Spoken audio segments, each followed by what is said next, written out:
এসএসসির বিরুদ্ধে ফের সরব ছাত্র যুব বাম সংগঠন।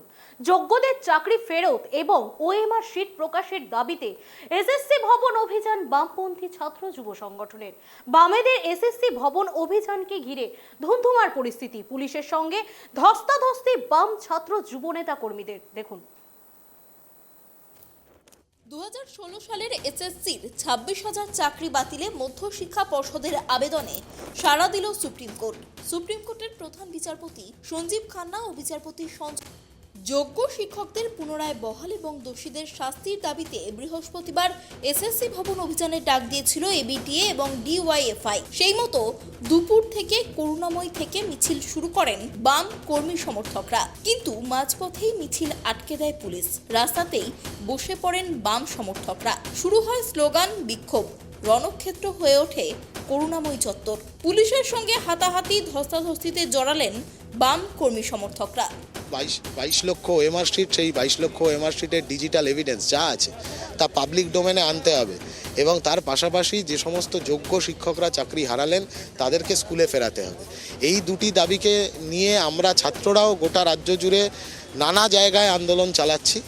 বিধাননগর কমিশনারেটের এরকম একটু অসুবিধা আছে, ওরা মানে ছাত্র আন্দোলন, শিক্ষক আন্দোলন এগুলো অ্যাসেস করতে জানে না।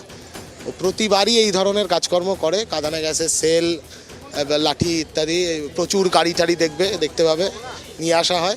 এসব করে কোনোদিন স্বতঃস্ফূর্ত জনতার আন্দোলনকে আটকানো যায় না, সেটা এই বিধাননগর কমিশনারেট খুব ভালো মতো জানে তাও প্রতিবার গোল খাওয়ার জন্য হাজির হয়। কি বলবো আমি, এই গোটাটার দায় রাজ্য সরকার এবং কমিশন দুর্নীতি করেছিল এবং রাজ্য সরকার কমিশনকে দুর্নীতি করতে বলেছিল বলেই আজকে স্কুলে বাচ্চারা লেখাপড়ার প্রতি অনীহা তৈরি হলো এবং এদের চাকরি, এদের ভবিষ্যৎ, এদের সামাজিক সম্মান বিপদে পড়লো। মুখ্যমন্ত্রীর লিখিত অর্ডার আছে প্রকাশ না করার। যদি মুখ্যমন্ত্রীর লিখিত অর্ডার কমিশনের কাছে না থাকে যে মিরর ইমেজ তুমি প্রকাশ করবে না, তাহলে কিন্তু এই কমিশনের কপালে খুব দুর্গতি আছে। এবিটিএর তরফে যে আজকে এসএসসি দপ্তর অভিযান ছিল, সেই দপ্তর অভিযান ঘিরে কিন্তু আমরা দেখতে পাচ্ছি চরম বিশৃঙ্খলার পরিস্থিতির সৃষ্টি হয়েছে এসএসসি দপ্তরের সামনে। আমরা সেই ছবি দেখাতে বলবো ক্যামেরা পার্সন সূর্যকে। এই যে অভিযান, এসএসসি দপ্তর অভিযান, এবিটিএর সঙ্গে এসএফআই, ডিওআইএফআই, সেই ছাত্র সংগঠন অর্থাৎ বামপন্থী ছাত্র সংগঠনরাও কিন্তু এই মিছিলে যোগদান করেছেন, এই এসএসসি দপ্তর অভিযানে যোগদান করেছেন। এসএসসি দপ্তরের সামনে আসতেই কিন্তু তীব্র উত্তেজনার সৃষ্টি হয় এসএসসি দপ্তরের সামনে। আমরা দেখতে পাচ্ছি পুলিশের সঙ্গে খণ্ডযুদ্ধ বেঁধে গিয়েছে প্রায় যারা এই মিছিলে ছিলেন তাদের সঙ্গে। আমরা দেখতে পাচ্ছি পুলিশকে রীতিমতো এই মিছিল সামলাতে, পরিস্থিতি সামাল দিতে কিন্তু বেগ পেতে হচ্ছে এবং তারা কিন্তু যারা এই মিছিলে অংশগ্রহণ করেছিলেন তারা কিন্তু চেষ্টা করছেন এসএসসি দপ্তরের দিকে প্রবেশ করার।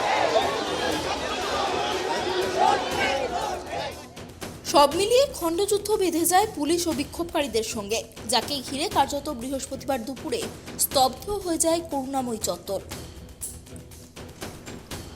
ক্যামেরায় সূর্য শঙ্কর অধিকারীর সঙ্গে অভ্রদীপ দাসের রিপোর্ট, ট্রাইব টিভি বাংলা।